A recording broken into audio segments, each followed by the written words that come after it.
El Evangelio según San Juan capítulo 12, los versículos del 1 al 8, nos narran el momento cuando Jesús es ungido en Betania. Y la palabra de Dios dice así: 6 días antes de la Pascua, vino Jesús a Betania donde estaba Lázaro, el que había estado muerto y a quien había resucitado de los muertos. Y le hicieron allí una cena. Marta servía y Lázaro era uno de los que estaban sentados a la mesa con él. Entonces María tomó una libra de perfume de nardo puro, de mucho precio, y ungió los pies de Jesús y los enjugó con sus cabellos, y la casa se llenó del olor del perfume. Y dijo uno de sus discípulos, Judas Iscariote, hijo de Simón, el que había de entregarle: ¿por qué no fue este perfume vendido por 300 denarios y dado a los pobres? Pero dijo esto no porque se cuidara de los pobres, sino porque era ladrón y teniendo la bolsa, sustraía de la que se echaba en ella.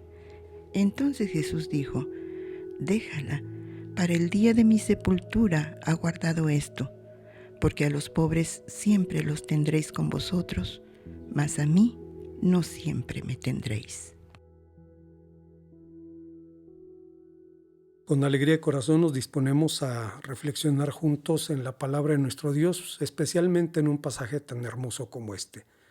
Les invito a que mantengamos nuestras Biblias abiertas en el Evangelio según San Juan, en el capítulo número 12, versículos 1 al versículo 8, que es la base de nuestra reflexión en esta hora. Hace casi 3000 años, Salomón dijo en el Cantar de los Cantares que si un hombre estuviera dispuesto a dar todos sus bienes por amor, de cierto sería menospreciado. Con estas palabras el rey de Israel afirmaba que el verdadero amor, ese al que no pueden apagar las aguas ni ahogar los ríos, es tan caro, tan valioso, que no se puede comprar con dinero. Es la razón por la que alguien dijo: si colocas el precio del amor en millones de dólares, entonces lo reducirás a nada, pues por su propia naturaleza el amor debe ser dado. El sexo se puede comprar, pero el amor se debe dar. Siendo sincero, las palabras de Salomón me dieron vueltas en la cabeza por mucho tiempo, hasta que encontré a su mejor intérprete, a Jesucristo. Las palabras de Salomón cifran la actitud del Señor Jesús al estar dispuesto a dejar su trono y su gloria para asumir el sacrificio supremo, dar su vida para la gloria de Dios y para la salvación de los hombres. Pero estas palabras valen también para aquellos de sus discípulos que con sus actitudes y hechos mostraron conformidad con el espíritu de su Maestro. Una de esas personas fue una mujer llamada María de Betania. El texto nos habla del llamado año de la Pasión, el último año del ministerio terrenal del Señor Jesús, año en que el Maestro experimentó las peores y las mejores actitudes del corazón humano. Conoció la calumnia, el odio, el desprecio y el hostigamiento de sus enemigos gratuitos, pero también el amor, la gratitud y la lealtad de sus auténticos discípulos.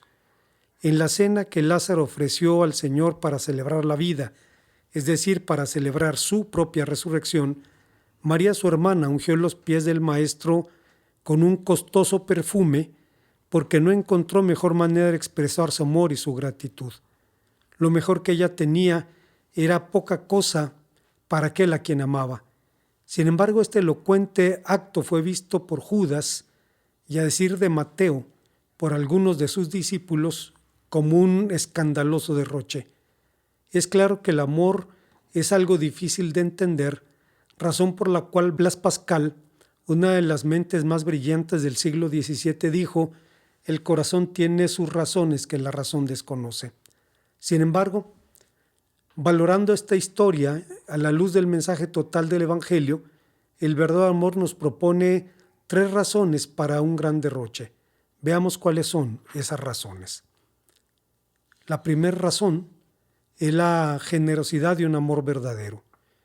Existen versículos en la Biblia que son recordados por alguna de sus frases o de sus pensamientos, pero no por su texto completo. Uno de ellos es Cantares 8:7. Seguramente todos estaremos familiarizados con su primera frase: las muchas aguas no podrán apagar el amor, ni lo apagarán los ríos, aunque tal vez no tanto con la segunda parte del versículo que dice: si un hombre diera todos sus bienes por amor, de cierto sería menospreciado. Parece haber una contradicción en estas afirmaciones, pues dice que el amor es incendiario, pero quien esté dispuesto a dar todo por él sería menospreciado. ¿Por qué quien esté dispuesto a actuar así, a amar así, podría ser menospreciado? Porque usualmente el mundo valora las cosas en mayor medida que las personas, y desde esa perspectiva una entrega incondicional es un verdadero derroche. Esto nos lleva a la necesidad de empezar con las definiciones. ¿Qué es un derroche? Derroche es un término que se deriva del latín, del prefijo de, que significa de arriba abajo, y del sustantivo roque o piedra, y significa literalmente echar abajo. Según el diccionario, es el acto y el resultado de desperdiciar algo, gastarlo o usarlo en exceso, por lo que también el concepto suele tener una valoración negativa. Obviamente dicha valoración dependerá de cada persona o de cada grupo. De entrada, la experiencia y el sentido común nos advierten sobre los peligros del derroche, y seguramente en la Biblia la imagen más gráfica de esta advertencia es la parábola del hijo pródigo. En dicha parábola, después de reclamar su parte de la herencia paterna, el protagonista del relato se fue lejos y desperdició sus bienes viviendo perdidamente. Como consecuencia, la miseria y el infortunio hicieron presa de él, según nos dice Lucas capítulo 15, versículos 11 al 31. El adjetivo pródigo puede tener un sentido positivo, significa dadivoso, generoso, pero en esta parábola describe una prodigalidad irresponsable. Pero regresando a nuestro relato, el texto cifra las razones por las que María hizo algo que parecía un exceso, pero logró la aprobación del Señor y la memoria de su pueblo. Seguramente la mejor vía para conocer las razones de sus acciones es conocer a la protagonista y la clase de relación que estableció con el Maestro. De todas las mujeres mencionadas en los relatos evangélicos, la que es mejor representada es María de Betania, la hermana de Lázaro. En esta narración se destaca la liberal actitud de María al derramar un perfume de nardo puro a los pies del Maestro, cuyo precio equivaldría a un año del salario de un jornalero. Pero este acto era simplemente una manifestación más de la conocida devoción de María por el Señor Jesús, la cual en su momento suscitó un conflicto familiar. En Lucas 10:40, Marta se veía abrumada por los afanes de la hospitalidad, en tanto que María escuchaba absorta al Maestro, por lo que aquella replicó: Señor, ¿no te da cuidado de que mi hermana me deje servir sola? Dile pues que me ayude.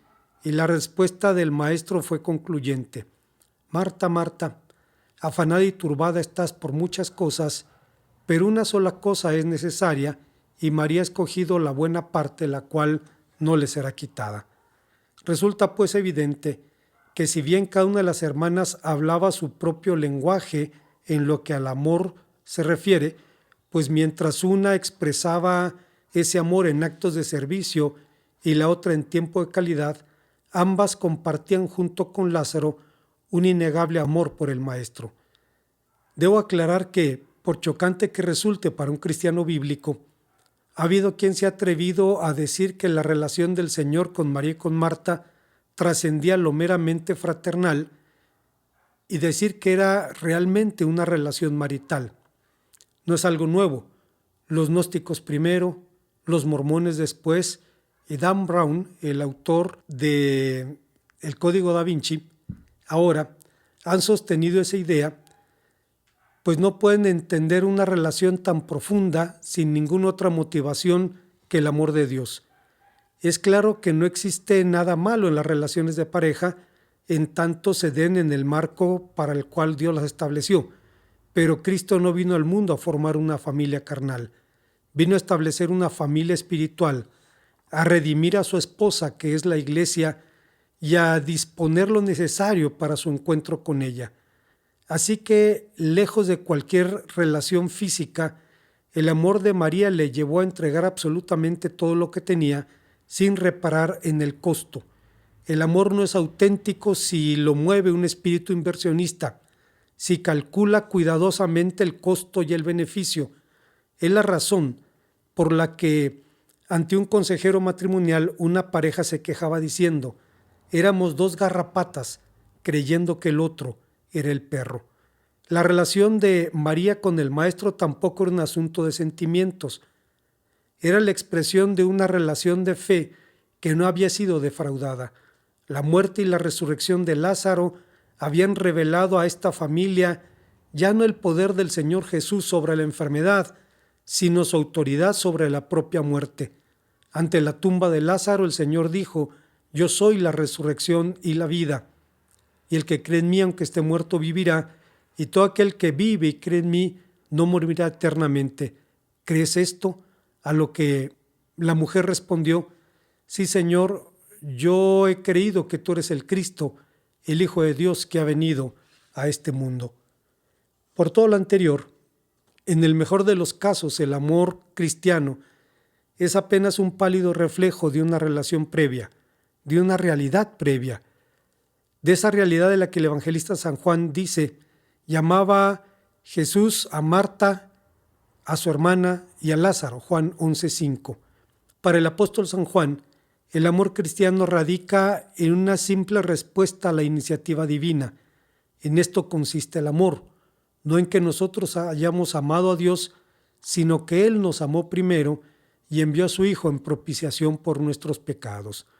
Primera de Juan capítulo 4, versículo 10.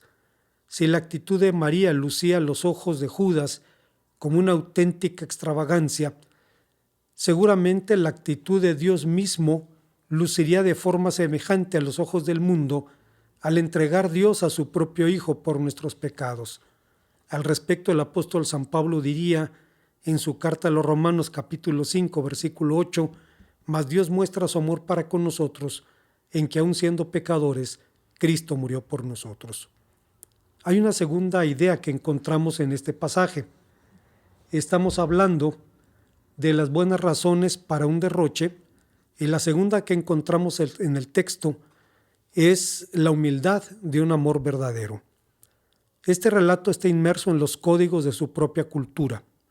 Unción es el término que traduce a un grupo de verbos griegos que describen cosas tan dispares como consagraciones rituales, prácticas funerarias y lavamientos corporales. En otras palabras, es un procedimiento que consiste en frotar, untar a una persona o cosa, generalmente con aceite, con el propósito de sanarla, apartarla o embalsamarla. La unción a la que el relato se refiere era un signo de santificación, de singular distinción y de honor.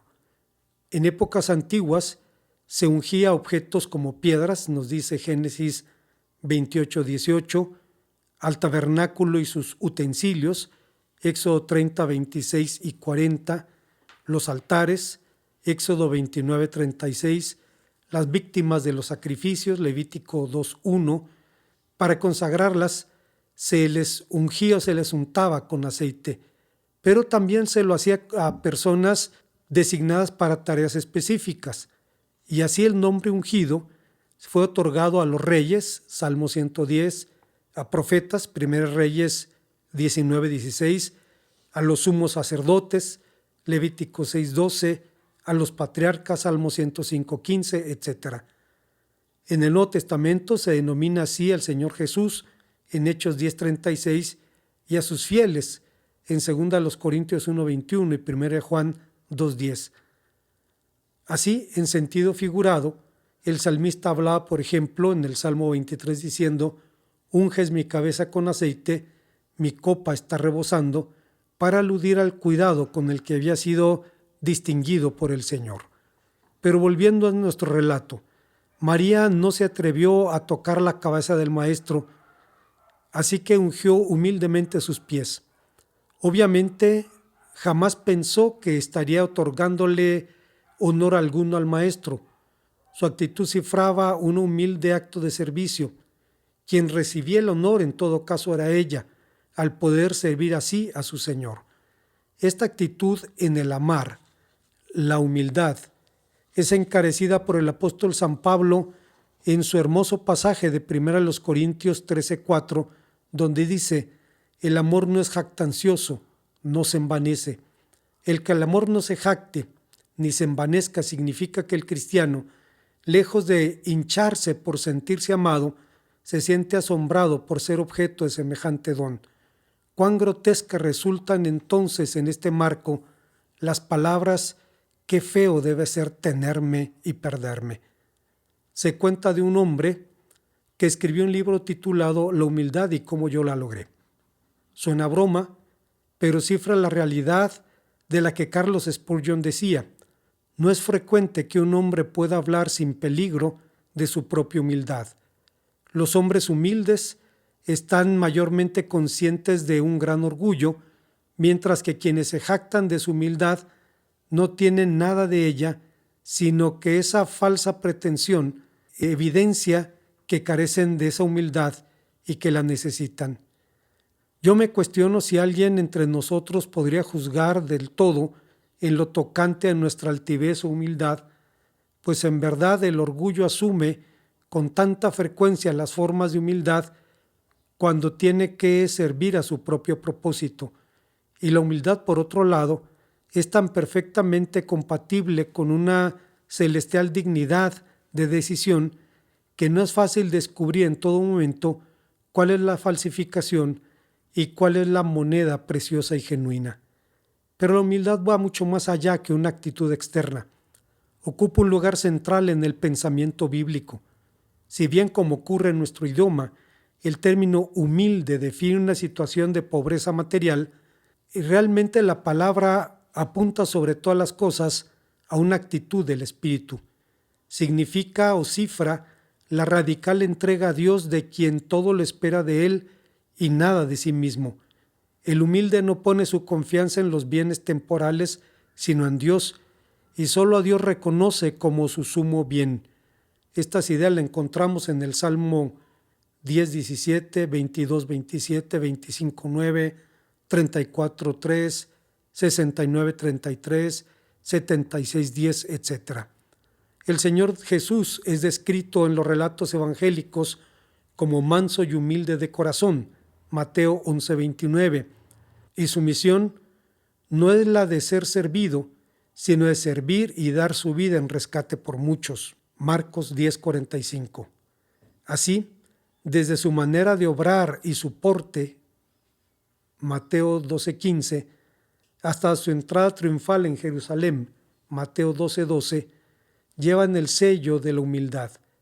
Ya el profeta Isaías había hablado de la mansedumbre del Mesías cuando dijo: «No gritará ni alzará su voz, ni hará oír en las calles, no quebrará la caña cascada, ni apagará el pábilo que humea, y por medio de la verdad traerá la justicia». Isaías 42:3.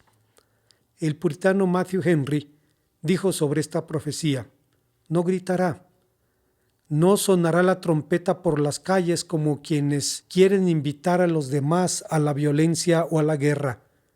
Sufrirá en silencio y con toda paciencia la oposición que se levantará en contra de él, pues su reino no es de este mundo y por tanto sus armas no son carnales, ni es pomposa su apariencia. aunque proclamará la verdad con toda valentía y sin subterfugios. No quebrantará la caña cascada, ni apagará el pábilo que humea. Al contrario, vendará lo herido y soplará donde se halle la mínima parte de fuego, a fin de que pueda surgir una llama viva de fe y de amor. Con este espíritu, el Maestro lavó los pies a sus discípulos, de forma que el acto de María era una simple respuesta a la iniciativa del Maestro. Pero María ungió con humildad los pies del Señor, porque más allá del genuino amor que le unía a él, reconocía y confesaba junto con su hermana lo que sus ojos habían visto, lo que sus oídos habían oído. Tú eres el Cristo, el Hijo de Dios que ha venido al mundo. Hay una tercera y última enseñanza en este pasaje. Estamos hablando de las buenas razones para un derroche, y la tercera es la falta de autoconsideración del amor verdadero. Con toda su belleza, algunos de los detalles más significativos de este relato pueden escapar de nuestra atención debido a nuestra distinta percepción cultural.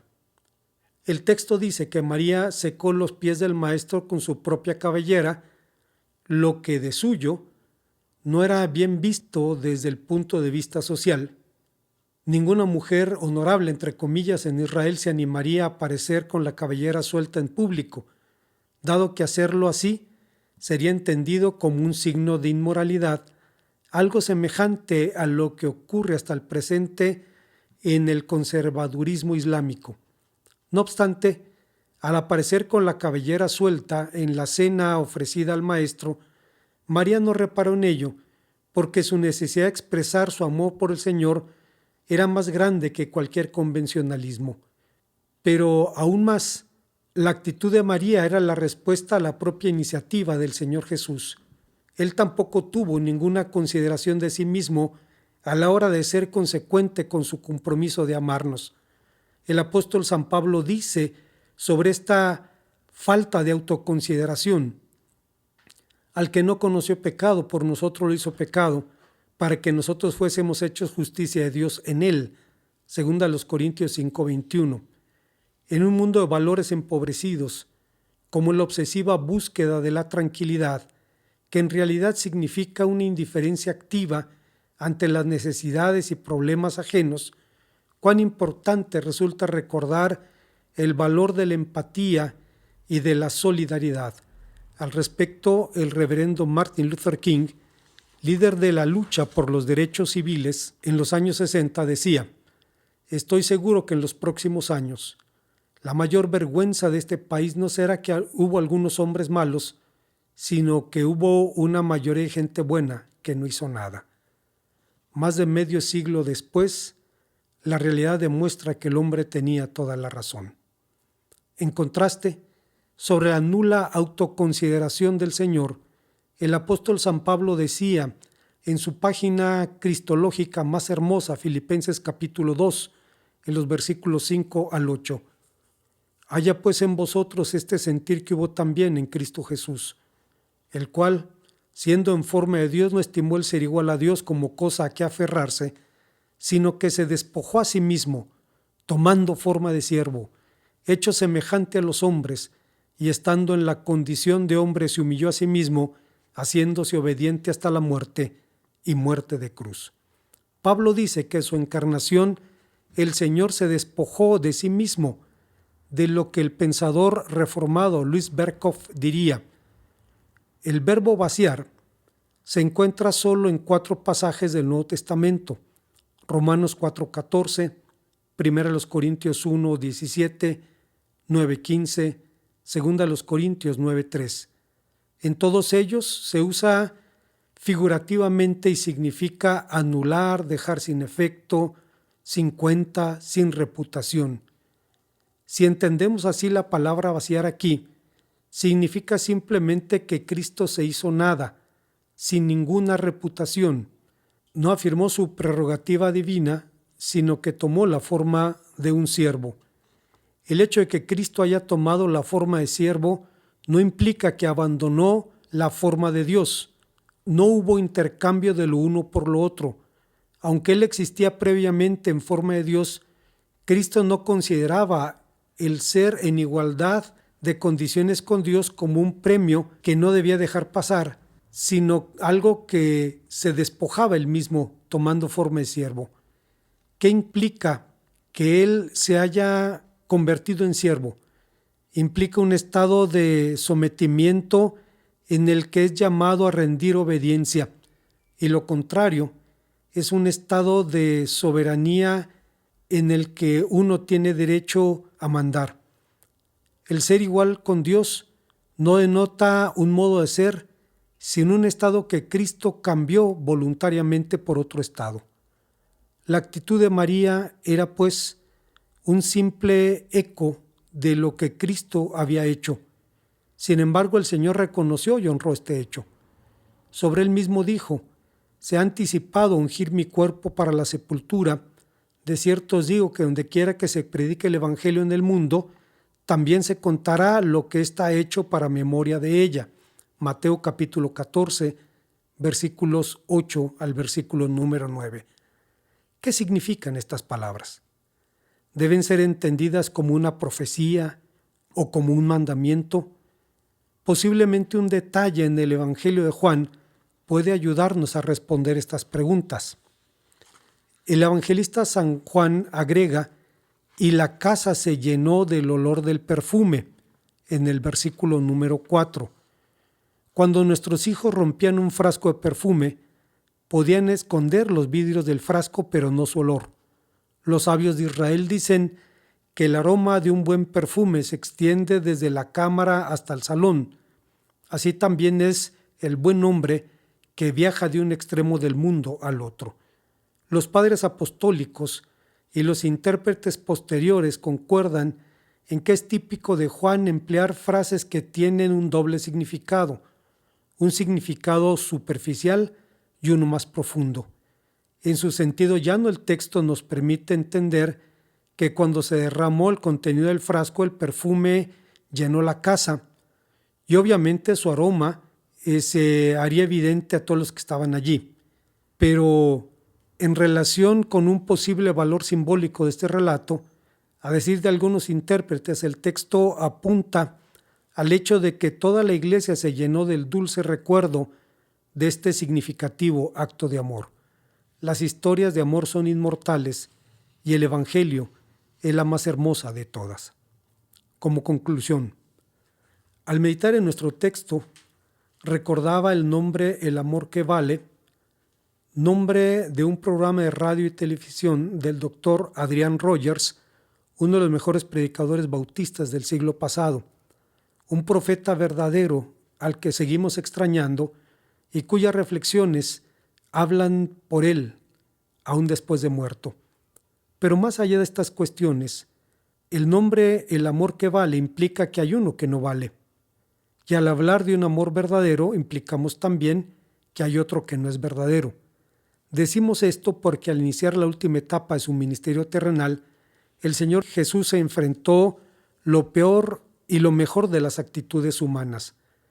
Conoció el profundo rencor de sus enemigos gratuitos, el acoso y la calumnia de sus adversarios, pero también el verdadero amor y la lealtad de sus discípulos, y entre ellos destaca una mujer en particular, aquella a quien mejor dibujan los relatos evangélicos, María de Betania, la hermana de Lázaro. En la cena que su familia ofreció al Señor para celebrar la vida, ella derramó un costoso perfume de nardo a los pies del Señor y lo enjugó con su propia cabellera, con lo que demostró que el amor verdadero es generoso, es humilde y es poco considerado consigo mismo. Sorprendentemente, este hermoso y significativo acto pareció, a los ojos de los testigos, un auténtico derroche, una extravagancia. Judas pensaba que el maestro no valía 300 denarios.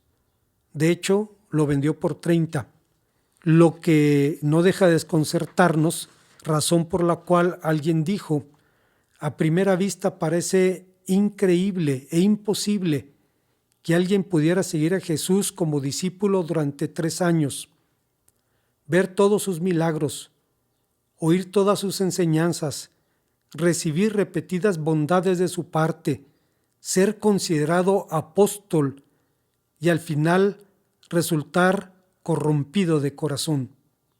Pero el caso de Judas demuestra claramente que puede resultar así. Quizá pocas cosas lleguemos a darnos cuenta tan claramente como de la magnitud de la depravación humana.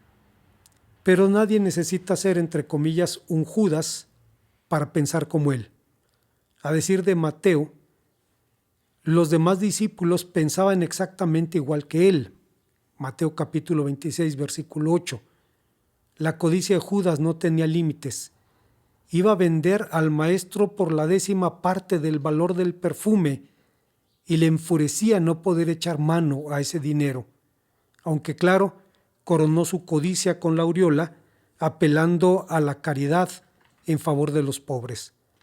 María sabía que siempre habría ocasión para mostrar bondad a los pobres, pero el ministerio del maestro llegaba rápidamente a su fin y ella no siempre tendría la oportunidad de emplear ese perfume con él.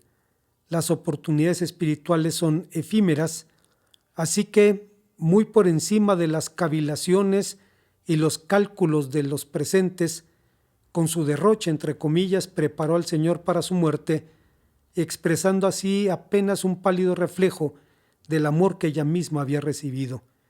Estaría de acuerdo con las palabras de San Agustín, quien dijo: la medida del amor a Dios es amarlo sin medida. Sobre su propio amor el Señor Jesús había dicho: nadie tiene mayor amor que este, que uno ponga la vida por sus amigos. Si el acto de amor de María parecía una extravagancia, un mayor desperdicio sería el amor del Señor Jesús por nosotros, porque no derramó por nosotros un frasco de perfume, sino su propia sangre, y lo hizo por personas indignas de su gracia, lo hizo por usted y lo hizo por mí. Así que este no fue un derroche. El amor de María por su maestro fue la única respuesta digna al amor de Cristo.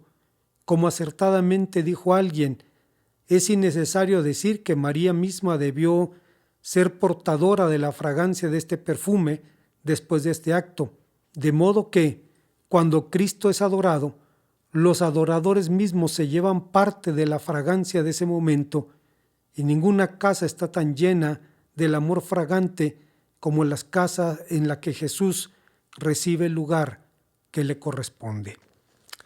Oremos a nuestro Dios. Gracias te damos, Padre, porque nos permites meditar en tu palabra, pero no solo queremos pensar en ella, queremos ponerla por obra. Y sabemos, Señor, que amarte como demanda ser amado nos desafías, porque confronta cualquier otro amor que pueda haber en nuestro corazón.